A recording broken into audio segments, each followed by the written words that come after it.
l'univers mythologique, c'est un hasard complet, peut-être par mon éducation, hein, comme tous les petits Français des années 50, on faisait le catéchisme, mais non, c'est le hasard.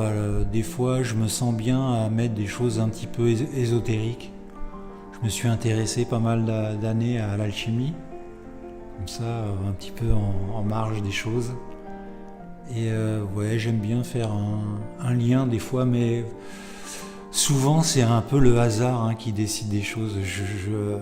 Je suis pas intellectuellement très précis dans ma démarche, hein.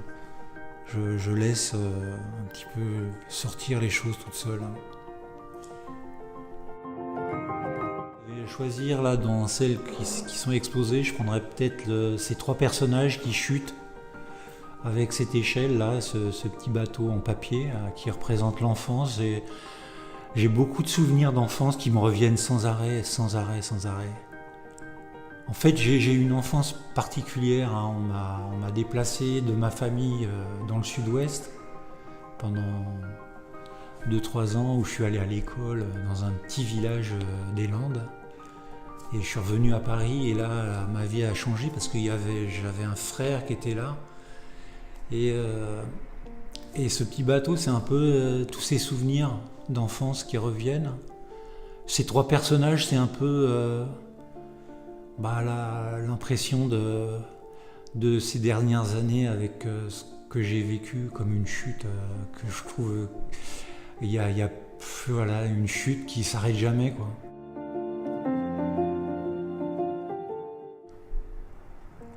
Et puis les personnages, j'aime bien aussi, je fais un peu les yeux qui sont dans l'inquiétude, qui sont toujours des regards qui sont inquiets, qui sont un petit peu inquiets de l'avenir, inquiets. Il y a un peu de souffrance dans tout ça aussi, hein, mais alors la chute, et puis toujours, j'aime bien aussi faire un rappel avec ces visages qu'on peut trouver dans les peintures liturgiques, les choses qu'on voit au plafond de la chapelle Sixtine. C'est pas clair, hein, quand on le voit, mais des fois, par exemple, celle qui est à côté, là, le petit personnage, on peut dire que ça peut être une vierge qui prie ou quelque chose comme ça.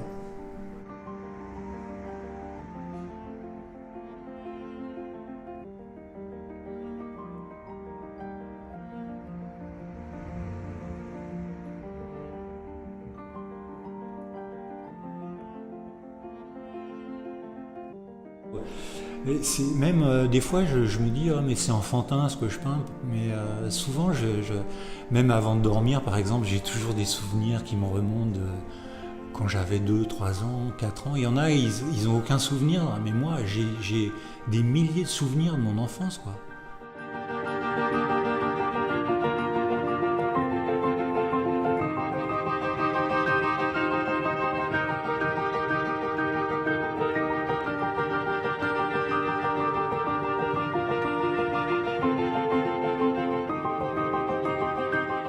L'écriture, alors pour les textes qu'on peut voir sur les réseaux sociaux qui s'accordent avec les dessins ou les toiles, c'est comme je dis à tout le monde, c'est un truc qui me tombe dessus comme le Saint-Esprit, hein. Le jour où je me suis mis à peindre comme ça, je me suis mis à écrire.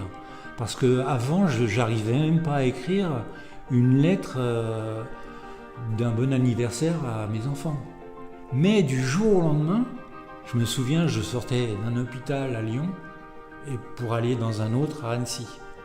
Et sur l'autoroute, d'un seul coup, il y a des mots qui sont venus j'aime beaucoup le blues. J'écoutais un blues et là, à partir de ce moment-là, c'était un flot de paroles, de paroles, de textes que j'ai mis en place sans arrêt, quoi. Presque même, il y a plein de textes que j'ai pas mis, hein, mais que j'ai écrit, que j'ai conservé.